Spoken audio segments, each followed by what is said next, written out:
খেলতে গিয়ে নিখোঁজ কিশোরী, চাঞ্চল্য হরিশ্চন্দ্রপুরে। মেয়েকে দেখতে না পেয়ে কান্নায় ভেঙে পড়েছেন পরিবারের লোকেরা।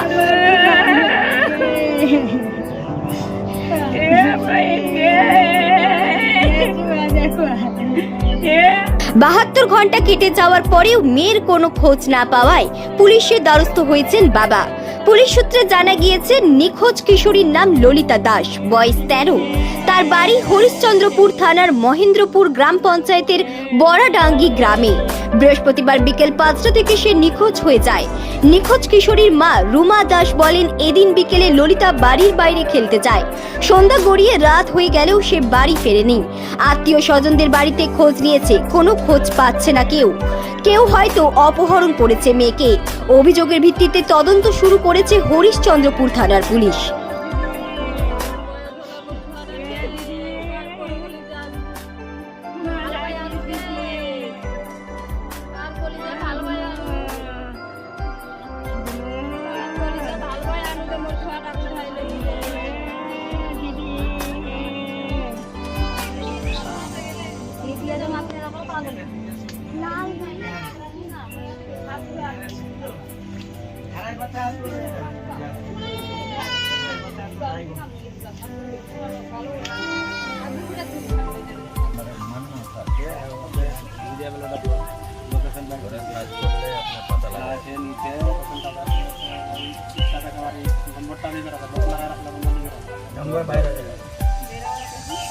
বাইরে যত খাতিয়ান নাম্বার দেখুন সব তোলা আসবে কি লাগে এরকম সিমটা বিনা সিম নাম্বারে করি আনুকে তার কলি যত হালবাই আনু বিপদ ভাই আনুকে ছুয়াটাক মোর খাইলে। Bureau report, news today live.